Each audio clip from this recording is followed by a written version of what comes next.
ఆప్కి అదాలత్లో Uttarakhand CM Pushkar Singh Dhami గారి మీద వేసిన ఆరోపణ ఏంటంటే ఈయన ముస్లింస్ ని భయపెడుతున్నారు. ఇదెక్కడ గొడవండి?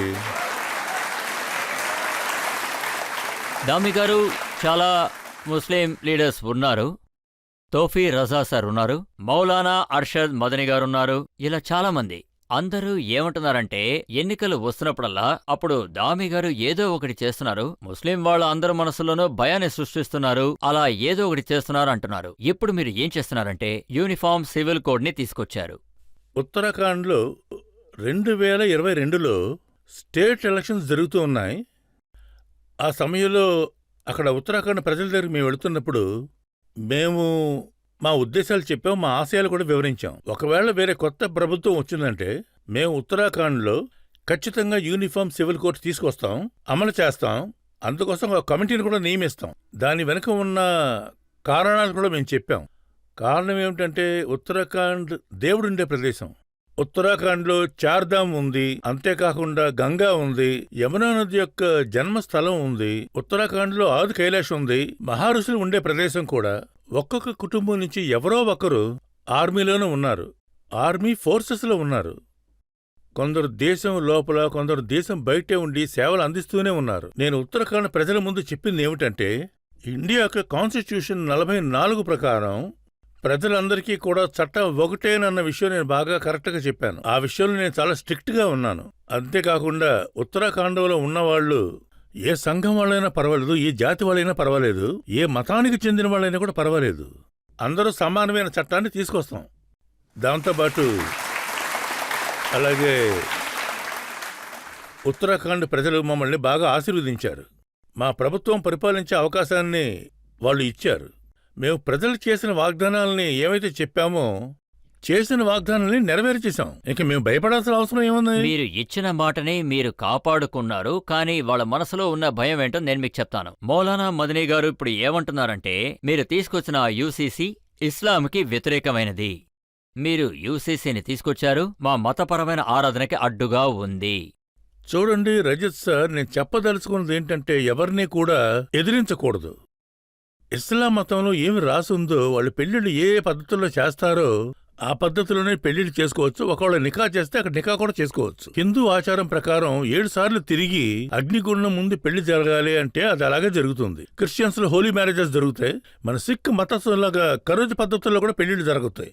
ఎవరెవరికి ఏ ఆచారాలు ఉన్నాయో వాటిని మేమేమి మార్చలేదండి. అందరూ ఏమనుకుంటున్నారంటే 7 సార్లు తిరిగే పెళ్లి చేసుకోవాలి అని. లేదు లేదు, నేను ఎప్పుడు అలా చెప్పలేదు. హిందువులు మాత్రమే 7 సార్లు తిరుగుతారు. వాళ్ళ ఆచారం ప్రకారమే పెళ్లిళ్ళు చేసుకుంటున్నారు. ముస్లింస్ పద్ధతులు వాళ్ళు అవలంబిస్తారు. ఏ పరిస్థితుల్లోనూ మేము వాటిని మార్చలేదు. ఒక్క విషయాన్ని మాత్రమే మేము మార్చాం. ఆ తర్వాత జరుగుతున్న ఈ డైవర్స్ సిస్టమ్, అది కాకుండా ఇంట్లో భార్యని కోడల్ని చూసే విధానంలోనే మార్పులు తీసుకొచ్చాం అంతే. ఎందుకంటే ప్రజలందరూ సమానమైన వాళ్లే. ఆడవాళ్లకి ఎలాంటి అన్యాయం కూడా జరగకూడదు. ఉత్తరాఖండ్ ఈ పనిని మేమే ప్రారంభించాం. దేశమంతా కూడా గంగా నది ఎలా అయితే ఎక్కడి నుంచి ప్రారంభమైందో, గంగా నది బయలుదేరిన తర్వాత దేశం మొత్తం ప్రవహిస్తూ అందరికి చాలా మేలే చేస్తూ ఉంది. కొందరికి నీళ్లిస్తుంది, కొందరికి ప్రాణాలిస్తుంది, కొన్ని చోట్ల వ్యవసాయం చేసే వారికి నీళ్లిస్తుంది, మంచి ఫలితాలను కూడా ఇస్తుంది. అదే విధంగా అందరికీ ఉపయోగపడే గంగా ఉత్తరాఖండ్ నుంచి ప్రారంభమైంది, దేవుని చోటు నుంచి ప్రారంభమైంది. ఆ దేవుని ఆశీర్వాదంతోనే బయలుదేరింది. మన ప్రధాని ఆశయాన్ని నెరవేర్చడం కోసమే బయలుదేరింది. అది మన దేశం అంతా కూడా చేరుతూనే ఉంది. అందరికీ ఈక్వల్ గా ఉండే రైట్స్ ఇస్తుంది. ఓవైసీ గారు, అసౌసుద్దీన్ ఓవైసీ గారు ఒక పెద్ద లాయర్, ఏఐఎంఐఎంకి లీడర్. ఆయనేమన్నారంటే మీరు తీసుకొచ్చిన ఈ చట్టం ఇది యూనిఫామ్ సివిల్ కోడ్ది కాదు, హిందూ సివిల్ కోడ్దని అంటున్నారు. మీరు 4 పెళ్లిలకి తడ విధించారు, హలాలాని ఆపేశారు. హిందూ ఫ్యామిలీలో ఉన్న అన్డివైడెడ్ ఫ్యామిలీ చట్టంలో అందులో మాత్రం ఎలాంటి మార్పు లేదు, తడా లేదని అంటున్నారు. ఎందుకని? ముందుగా ఈ చట్టం గురించి చెప్పాలంటే దీన్ని ఎవరూ టార్గెట్ చేసి తీసుకురాలేదు. నేను ఆల్రెడీ చెప్పినట్టు అందరికీ సమమైన హక్కులు ఇవ్వడం కోసమే దీన్ని తీసుకొచ్చాం. అది పర్టికులర్గా ఈ చట్టం అందరికీ సమమైనదే. ఆడవాళ్లకి, అమ్మలకి, చెల్లెళ్లకి, వాళ్ల భవిష్యత్తు కోసం, వాళ్ల రక్షణ కోసం, వాళ్ల సెక్యూరిటీ కోసం, పెద్దవాళ్ల మంచి కోసమే. చిన్నపిల్లల గురించి కూడా మేము ఈ చట్టాన్ని తీసుకొచ్చాం. ఇప్పుడు చూస్తారంటే చాలా మంది చిన్నపిల్లల్ని ఈ పిల్లోడు అగ్రకులానికి చెందినవాడు, వీడు తక్కువ కులానికి చెందినవాడు అని వేరు చేస్తున్నారు. ఇలాంటి మాటలన్నీ కూడా మేము బ్యాన్ చేస్తాం. మేమేం చెప్పామంటే అందరికీ అంటే పిల్లలకు కూడా సమమైన హక్కులు దొరుకుతాయి అని. వయసు అయిపోయిన వాళ్ళకు కూడా వాళ్ళ సమాన హక్కులు ఖచ్చితంగా దొరుకుతాయి. అందరి రక్షణ కోసమే మేము ఈ చట్టాన్ని తీసుకొచ్చాం. దాన్ని వాళ్ళు ఎలా కల్పించి ఈ చెప్తున్నారంటే, చట్టాన్ని ముందుగా మీరు సృష్టించినప్పుడు షెడ్యూల్డ్ ట్రైబ్ ఆదివాసుల్ని మీరు ఇందులోంచి తొలగించారు. అందుకని ఇప్పుడు ముస్లిం స్కాలర్స్ ఏమంటున్నారంటే షెడ్యూల్డ్ ట్రైబ్స్ ని మీరు తొలగించారంటే ముస్లింస్ కూడా తొలగించచ్చు కదా అని అంటున్నారు. ఇండియా యొక్క కాన్స్టిట్యూషన్ ఆర్టికల్ 44 ప్రకారం దేశంలో ఉండే ప్రతి ఒక్కరికి సమాన హక్కులు దొరకాలి అని. అదే కాకుండా ఈ షెడ్యూల్డ్ ట్రైబ్స్ గురించి మీరు మాట్లాడుతున్నప్పుడు షెడ్యూల్డ్ ట్రైబ్ సంఘానికి చెందిన ఆర్టికల్ 342 ఇండియన్ కాన్స్టిట్యూషన్ అనే మీకు ఎగ్జామ్షన్ దొరికింది. మీ ప్రత్యేకమైన ఒక లైఫ్ స్టైల్ వల్ల ఇండియన్ కాన్స్టిట్యూషన్ అదే చెప్తోంది. మీ కమిటీ 2,30,000 మంది ప్రజలతో వాళ్ళు సెన్సెక్స్ తీశారు. 10,000 మంది దగ్గరికి మేము డైరెక్ట్ గా వెళ్లి మాట్లాడాం. ఇప్పుడు మనం అందరూ ఎలా కూర్చొని మాట్లాడుకుంటున్నాం అలాగే వాళ్ళ దగ్గరికి వెళ్లి మాట్లాడాం. ఉత్తరాఖండ్ మొత్తం ఈ విధంగా చాలా మీటింగ్స్ జరిగాయి. ఆ మీటింగ్స్లో ట్రైబల్స్ ఏం చెప్పారంటే, ఈ విషయంలో మాకు ఎలాంటి సమస్యలు లేదండి, మమ్మల్ని కూడా మీతో పాటు చేర్చుకోండి అని చెప్పారు. కానీ మాకు కాస్త టైం కావాలని వాళ్ళు అడిగారు. మేము కూడా వాళ్ళు అడిగినట్టుగానే చేశాం. కమిటీలో చూసారంటే పెద్ద పెద్ద వాళ్లే ఉన్నారు ఇక్కడ. దీంట్లో జస్టిస్ రంజనా ప్రసాద్ దేశాయ్ కూడా ఉన్నారు, ప్రమోద్ కోహ్లీ ఉన్నారు. వీళ్ళంతా చాలా కష్టపడ్డ తర్వాత ఈ డ్రాఫ్ట్ ని తయారు చేశారు. ఈ డ్రాఫ్ట్ లో ఎప్పుడు ఎలాంటి భేదాలు లేవు. అందరి సమాన హక్కుల కోసమే పాటుపడ్డారు. కానీ వాళ్ళకు కూడా ఈ భేదాలని అర్థమవుతున్నాయి. వాళ్ళు మళ్ళీ మళ్ళీ ఏమనుకుంటున్నారంటే వాళ్ళ షరియత్లో ఉన్న ప్రొవిజన్ ముస్లింస్కి చాలా ముఖ్యమైనది, మిగతావన్నీ తర్వాతే. ఇది షరియత్ని వైలేట్ చేస్తుంది. ఈ దేశంలో షరియత్ అంతా జరగదు. ప్రజలంతా సమానంగా ఉన్నారు. ఎందుకంటే దేశం బాగా ఎదిగిపోయింది. ప్రభుత్వం విధి నిర్వహణలో కరెక్ట్ గా ఉంది. ఎవరెవరు కాన్స్టిట్యూషన్ ని నమ్ముతున్నారో వాళ్లలో ఎవరికీ ఎలాంటి సమస్యలు లేవు. చట్టం కరెక్ట్ గా ఉండేటప్పుడు ఇప్పుడు మీరు చెప్పినట్టుగా హలాలా ఇద్దత్ లాంటి అలవాట్లు, ఆ అలవాట్ల నుంచి వాళ్ళు విడుదల పొందారు. అంతేకాకుండా నేను హరిద్వార్కి వెళ్ళాను. ఈ చట్టాలన్నీ బయటకు తెలిసిన తర్వాత, అందరికీ తెలిసిన తర్వాత అక్కడ ఒక ముస్లిం ఆవిడ నన్ను మీట్ అయ్యారు. ఆమె నా దగ్గరకు వచ్చి మీరంతా కలిసి చాలా మంచి పనులు చేశారని అభినందించారు. ఇప్పుడు ఆ అలవాట్ల నుంచి ఆవిడకి విడుదల పొందారు. మీరు చూసే ఉంటారు, చాలా సంవత్సరాల నుంచి ఇక్కడ అన్యాయాలు జరుగుతున్నాయి. వాళ్ళ ఆత్మాభిమానాన్ని వదిలేశారు, వాళ్ళ సెల్ఫ్ రెస్పెక్ట్ ని కూడా వదిలేశారు. అటువంటి వాళ్ళని కాపాడడం కోసమే మేమున్నాం. ఉత్తరాఖండ్ ఎక్స్ సీఎం హరీష్ రావత్ ఆయన ఏమంటున్నారంటే దీన్ని తీసుకొచ్చుంటే దేశమంతటా తీసుకురావచ్చు కదా, దీన్ని ఉత్తరాఖండ్ లో తీసుకురావాల్సిన అవసరం ఏముంది అంటున్నారు. ఇక్కడ ఎక్స్పెరిమెంట్ అంటూ ఏమీ లేవు. హరీష్ రావత్ మాకన్నా సీనియర్. ఉత్తరాఖండ్ ఎన్నికల్లో ఉత్తరాఖండ్ ప్రజలే మాకు ఈ క్యాండిడేట్ని అప్పచెప్పారు. ఇండియన్ కాన్స్టిట్యూషన్ కి ఒక సిస్టమ్ ఉంది. దాని ప్రకారమే మేము ఇక్కడ ఈ పనులన్నీ కూడా చేస్తూ వచ్చాం. ఉత్తరాఖండ్లో ఈ సిస్టమ్ వచ్చేసింది. హిమాలయ, గంగా, యమున అని ఇక్కడ ఉన్నాయి. అంటే దేవుడు ఉండే ప్రదేశాలు. ఇకపై ఇక్కడి నుంచే దేశం మొత్తం ప్రచారం అవుతుంది. ఈ చట్టాన్ని కూడా మేము ప్రారంభించేశాం. దేశంలో అన్ని ప్రాంతాల వారు కూడా దీన్ని అంగీకరిస్తే చాలా బాగుంటుంది. అందువల్ల అన్ని వర్గాల వారికి సమాన హక్కులు ఇవ్వబడతాయి. ఉత్తరాఖండ్లో భారతీయ జనతా పార్టీ, ఇంకా ప్రధానమంత్రి మోడీ గారు, ఇంకా పుష్కర్ సింగ్ ధామీ గారు అందరూ కలిసి హిందూయిజంలో ఉన్న ల్యాబొరేటరీని యూజ్ చేస్తున్నారు. దీన్ని హిందుత్వ ల్యాబొరేటరీ అని అంటున్నారు. ఇక్కడ ల్యాబొరేటరీ లాంటిది ఏమీ లేదు. ఉత్తరాఖండ్ ప్రజలు మాకు మ్యాండేట్ ఇచ్చారు. మేము ఇండియా యొక్క కాన్స్టిట్యూషన్ ప్రకారమే అన్ని పనులు చేస్తూ ఉన్నాం. దేవుడు నివసించే ఉత్తరాఖండ్లో హిందుత్వం లేకుండా ఇంకెక్కడ ఉంటుందో చెప్పండి. ఇంకా మీ గురించి అసలు ఏమంటున్నారంటే ఇది మీరు చేయడం మొదటి విషయం కాదు. మొదటగా మీరు 3,799 మాజారోని మీరు ఐడెంటిఫై చేశారు. ఆ తర్వాత దాన్ని మీరు కూల్చేశారు. అదంతా నేను చేసింది మజార్ కోసం కాదు. ఎందుకు నేను చేశానంటే ఉత్తరాఖండ్ని వాళ్ళు ఆక్రమించేశారు. మతం పేరుని ముందుకు పెట్టి ఎన్నో రకాల స్థలాల్ని ఆక్రమించేశారు. ఇంకా ఆక్రమిస్తూనే ఉన్నారు వాళ్ళు. గవర్నమెంట్ స్థలాలని కబ్జా చేసే పనులు కూడా ఇంకా చేస్తూనే ఉన్నారు వాళ్ళు. ఆక్రమించుకోవడం కరెక్ట్ అని ఎవరు జస్టిఫై చేస్తారో మీరే చెప్పండి. ఆక్రమణ మీద యాక్షన్ తీసుకోవాలో మీరే చెప్పండి. సో మేము ఆ పనే చేశాం. ఇప్పుడు మేము ఆక్రమణల్ని కంట్రోల్ చేస్తూ వచ్చాం. ఎందుకంటే దేవుడు ఉండే చోట ఒక పవిత్రత అంటూ ఉంటుంది.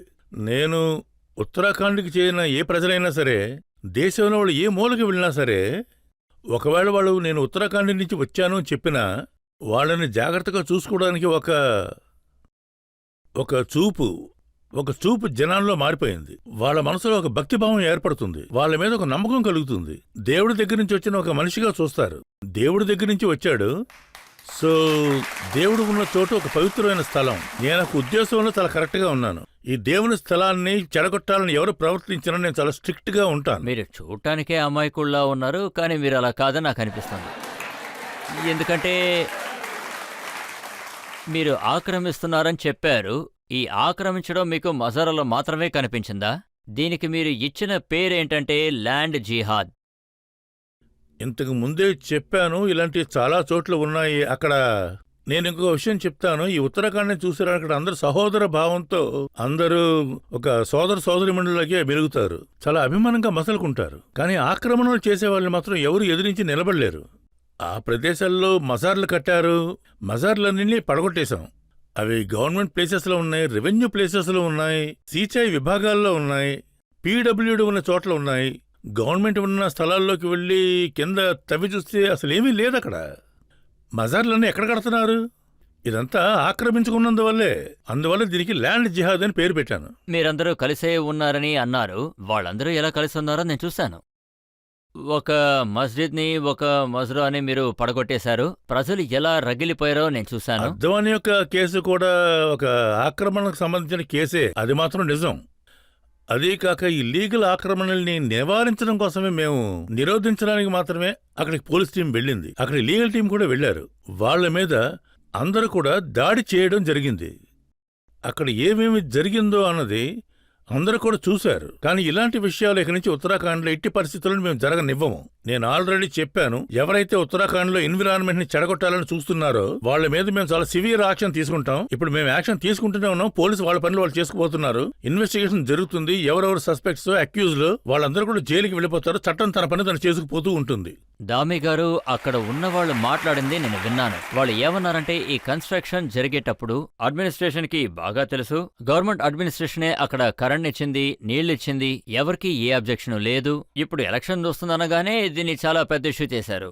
ముందుగా ఎవరు ఏమేమి చేశారన్న విషయాలు మాట్లాడడానికి నేను ఇష్టపడడం లేదు.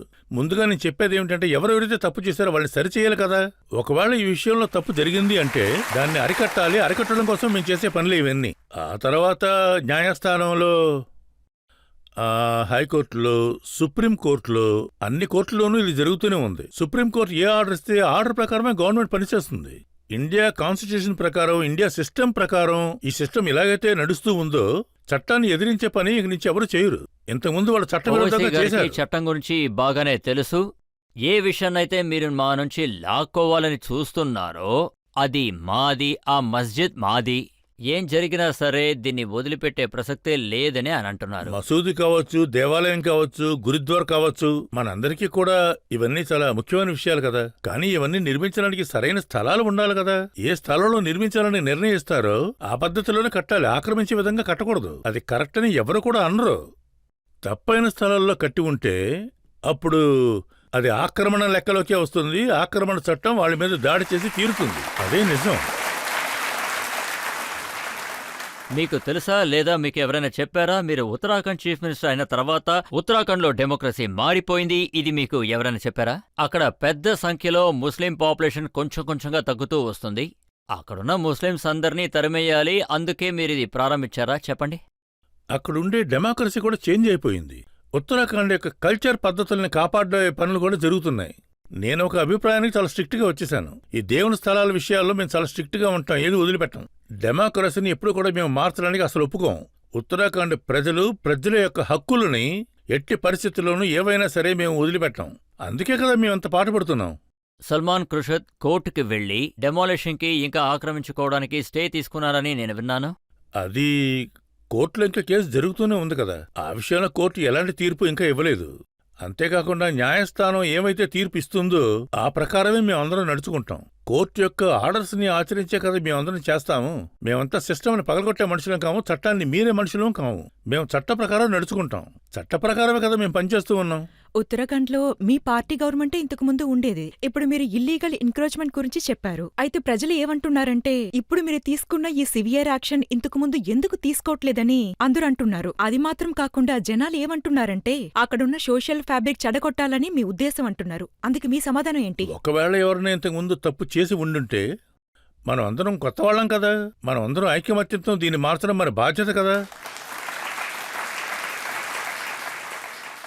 నేను టాకీ రోజా మాట్లాడింది విన్నాను, బొలోనో మాట్లాడింది విన్నాను. వాళ్ళు ఏమంటున్నారంటే, మా యువత అందరూ చాలా ప్రశాంతంగా ఉన్నారు. ఒకవేళ మీరు గనక ఇలాగే చేశారంటే వాళ్ళు రెచ్చిపోవడానికి సిద్ధంగా ఉన్నారు. అది మీకు ఇబ్బందిగా ఉంటుందని వాళ్ళన్నారు. మతాల గురించి రెచ్చగొట్టే విషయాల్లో వైలెన్స్ని ఎక్కువ చేయడం, ఈ విధమైన మనుషులు ఈ యంగ్ జనరేషన్ని దుర్మార్గులుగా మార్చేసే ప్రయత్నం చేస్తున్నారు. నేను వాళ్ళకి క్లియర్గా ఒక్క విషయం చెప్పదలుచుకున్నాను. నేను ఎవరికీ ఎప్పుడు వార్నింగ్ ఇవ్వను, అలాగే వాళ్ళకి విరుద్ధంగా ఎలాంటి పనులు కూడా నేను చెయ్యను. కానీ ఉత్తరాఖండ్లో దేవుడు ఉండే చోట్లో అందరూ విధుల ప్రకారమే నడుచుకోవాలి, చట్ట ప్రకారమే అందరూ నడుచుకోవాలి. అలా లేదంటే ఎవరైతే ఈ సిస్టమ్ని పాడు చేయాలని చూస్తున్నారో వాళ్ళకి అగైనెస్ట్గా చట్టం యాక్షన్ తీసుకోవడం ప్రారంభిస్తుంది. హల్ద్వానీలో వైలెన్స్ ఇన్సిడెంట్స్ ఒకటి జరిగింది. ఇలాంటి ఇన్సిడెంట్స్ జరగకుండా ఉండడానికి మీరు ఎలాంటి స్టెప్స్ తీసుకున్నారు? వైలెంట్ అయిన విషయాల్ని అడ్డుకోవడానికి ఎవరెవరైతే పనిచేశారో, ఎవరెవరు అనవసరంగా ఏ కారణం లేకుండా పోలీసుల మీద, అడ్మినిస్ట్రేషన్ మీద, పోలీస్ డిపార్ట్మెంట్లో ఆడవాళ్ళు కూడా ఉన్నారు, వాళ్ళతో పాటు రిపోర్టర్స్ కూడా ఉన్నారు. వారి మీద కూడా వీళ్ళు దాడి చేశారు. వాళ్ళ మీద తగిన యాక్షన్ తీసుకుంటూనే ఉన్నాం. వాళ్ళ ఫుట్ ప్రింట్స్ తీసుకుంటున్నాం, వీడియో ఫుటేజీలు తీసుకుంటున్నాం, సీసీటీవీ కెమెరాల మూలంగా వాళ్ళని ఐడెంటిఫై చేస్తూ ఉన్నాం. ఫ్యూచర్లో ఇలాంటి పనులు జరగకూడదని ఏమేమి యాక్షన్లు తీసుకోవాలో యాక్షన్లు తీసుకుంటూనే ఉన్నాం.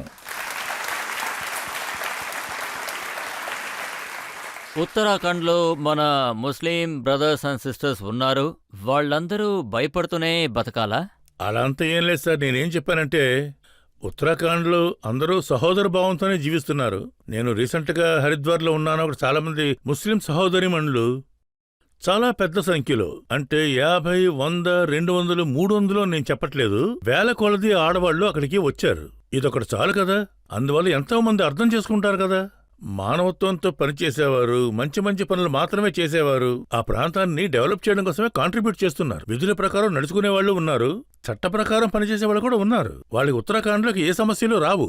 ఈ ఆప్కి అదాలత్లో నేను మీకు ప్రామిస్ చేస్తున్నాను.